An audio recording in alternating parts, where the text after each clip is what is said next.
बांग्लादेश में जो हो रहा है, आपको क्या लगता है कौन कर रहा है? यूनुस, मोहम्मद यूनुस, आईएसआई, अमेरिका, या फिर कौन? भारत में जो घट रही घटना है, जो विरोध प्रदर्शन शुरू हुआ है, उसका बांग्लादेश पे क्या असर हो सकता है? क्या सोचते हैं, क्या होने वाला है? चलिए बात करते हैं। हम लोग पहले एक एक करके देखते हैं, कड़ी को जोड़ने की कोशिश करते हैं।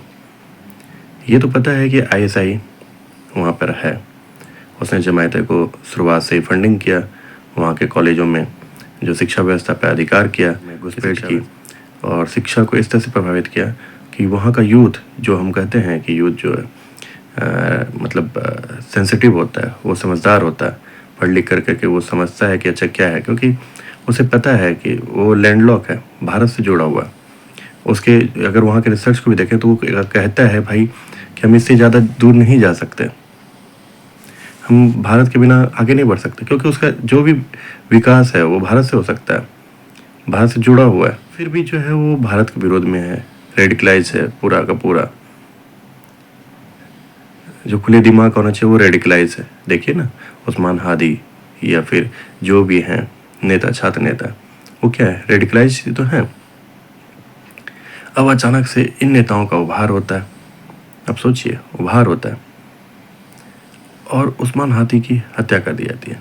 अब जहाँ तक बात है पाकिस्तान या फिर भारत की, जो भारत पर आरोप लगाया जा रहा है कि भारत ने किया, तो भारत क्यों करेगा? भारत खुद जान रहा है कि भारत के विरोध में वहाँ पे अगर भारत का सपोर्ट भारत को करना ही होता तो शेख हसीना के जाने के बाद वो यूनुस सरकार पे प्रेशर डालती। जैसे कि आप देखेंगे तालिबान जैसे जगह में क्या है कि उन्हें छोड़ दिया गया कि वहाँ पाकिस्तान सपोर्टर था, पाकिस्तान बहुत खुश हुआ था। लेकिन भारत ने क्या किया कि भाई मानवीय सहायता करते रहते हैं, तालिबान से तो हमें कुछ लेना देना है नहीं, लेकिन ठीक है उनके साथ मेल जोल बढ़ाते हैं। पाकिस्तान लड़ेगा मरेगा, और उसके बाद अपने आप फिर क्या हुआ, वहाँ पे ऐसे अफगानिस्तान के साथ लड़ाई कर ली, भारत ने अफगानिस्तान का साथ देता रहा और अफगानिस्तान अब देखिए पाकिस्तान और अफगानिस्तान के टक्कर के कारण से वो भारत के सपोर्ट में। लेकिन यहाँ पे क्या है, ये तो बहुत, यहाँ पे जमायतें ने इनकी पढ़ाई लिखाई, वहाँ तो पढ़ाई लिखाई वाला चीज़ तो था नहीं, वहाँ तो पाकिस्तान सोचा था तालिबान तो है ही, यहाँ पे लेकिन छात्रों को इसने रेडिकलाइज किया हुआ। तो आईएसआई का तो पूरा का पूरा चढ़ गया है। चलो वो ये कर सकता था कि चलो उस्मान हादी को मरवा देते हैं, तो ये जो जमात का जो पहले 5-10% का जो वोट होता था वो 10-15 पे पहुंच गया है, तो उसे कम से कम 30-40 पे पहुंचाने के लिए उस्मान हादी को मरवा दो। उस्मान हादी अगर मर जाता है तो लोगों की सिंपैथी बढ़ेगी और लोगों में और ज़्यादा उग्रता आएगा, और जो भी सपोर्ट नहीं करे वो भी सपोर्ट करेंगे। तो आईएसआई के मतलब के का पपेट जो है, जमात जो है, वो वहाँ पर शासन कर सकता है। एक तो ये इसमें चांस दिखता है, और हो सकता है इसमें अधिकतर चांस हो।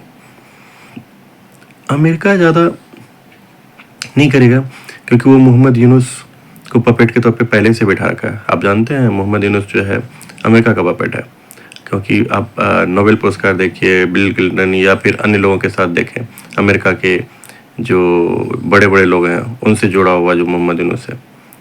और शेख हसीना की जो सरकार गई थी उसमें कहा ही जाता है कि अमेरिका का बहुत बड़ा हाथ है। तो फिर तो ये एक तरह से देखा जाए तो अमेरिका मतलब हादी को क्यों भड़काएगा, क्योंकि अगर चाहेगा कि वो मोहम्मद यूनुस बने तो वो हादी की मृत्यु नहीं करेगा, वो इस तरह से भड़काएगा नहीं। भारत तो कर ही नहीं सकता। भारत इसलिए नहीं कर सकता कि भारत हादी को अगर मारता है मान लो, तो वो और भड़काएगा क्यों, और रेडिकलाइज को और ज़्यादा क्यों उग्र करेगा। तो ये हादी को मारने वाली बात भारत की तरफ से तो कहीं से दिखती नहीं है, तो उसमें नगण्यता है। अब दूसरा है कि अमेरिका नहीं कर रहा, पाकिस्तान नहीं कर रहा, लेकिन आपने एक न्यूज़ और देखा होगा, दो न्यूज़ जो मैं अभी बात करने वाला हूँ। एक तो एक और छात्र नेता को गोली मार दी गई, एक और छात्र नेता को गोली मार दी गई है ना। तो और सबसे बड़ी बात है, हादी की जो मौत का कारण माना जा रहा है, वो कह रहा है कि वो एक जिसने मारा है उसकी गर्लफ्रेंड को छेड़ता था, उसे अश्लील मैसेज भेजता था, जो मीडिया रिपोर्ट में आ रहा है। मैं इसकी बात की पुष्टता नहीं करता, सत्यता की पुष्टता नहीं करता, लेकिन जो मीडिया रिपोर्ट में आ रहा है उससे मैं बता रहा हूँ कि जिसने मारा वो उसकी गर्लफ्रेंड को ये गंदे गंदे मैसेज भेजता था, उसे छेड़ रहा था, तो उसने जो है आक्रोश में आकर उसे मार दिया। एक तो ये वहाँ चल रहा है। अब देखिए क्या चल रहा है। तो एक तो ये पता चल रहा है कि भाई किसी का हाथ नहीं है, लेकिन एक दूसरी छात्र नेता की, क्योंकि हादी ने भी सेवन सिस्टर वाली बात की थी, और ये जो दूसरा नेता है इसने भी कहा था भारत को गुमान में नहीं रहना चाहिए, हम सेवन सिस्टर को काट लेंगे, है ना। उस पर भी गोली चली है, वो भी घायल है, वो भी शायद सिंगापुर जाने वाला है। तो कहीं ऐसा तो नहीं है कि मोहम्मद यूनुस जो अपने सामने आ रहे छात्र नेता को धीरे धीरे करके सलटाते जा रहे हो, या फिर मोहम्मद यूनुस आपको पता है कि चुनाव नहीं कराना चाहते थे, वो तो बाहरी प्रेशर की वजह से चुनाव कराया है जो फरवरी का डेट डाला। तो कहीं ऐसी तो स्थिति नहीं बना रहे कि भाई चलो देश में भड़का दो इस तरह से, तो कह दे भाई अभी स्थिति माहौल ऐसा नहीं है तो चुनाव नहीं कराते, क्योंकि सत्ता की तो भाई सत्ता तो सभी चाहते हैं। तो मोहम्मद यूनुस को लगता है कुछ दिन और हम सत्ता पे बना सकते हैं, क्योंकि जिस तरह से चल रहा है उस हिसाब से तो कोई छात्र नेता जमात आकर के यहाँ पे सत्ता में आ जाएगा। तो अपने आप को सत्ता में बनाए रखने के लिए ये हत्या करवाओ, जो बड़े बड़े नेता उनको मरवा दो, तो उनमें डर पैदा हो जाए। ये तो नहीं है।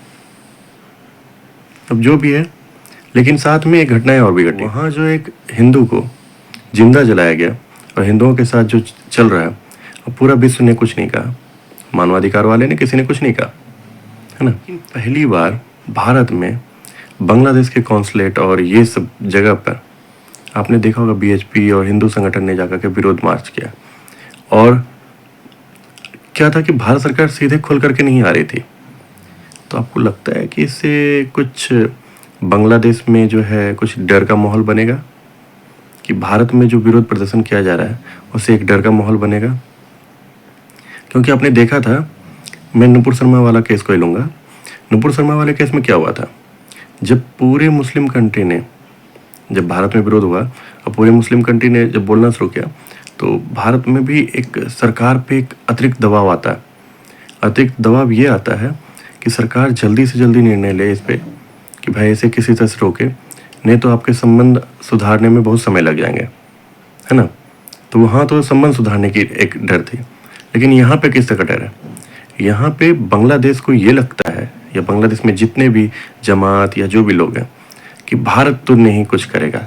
इसलिए नहीं करेगा क्योंकि वो अगर करता है तो आक्रामक दिखेगा तो उसकी छवि बिगड़ सकती है, तो भारत ऐसा कुछ नहीं कर सकता।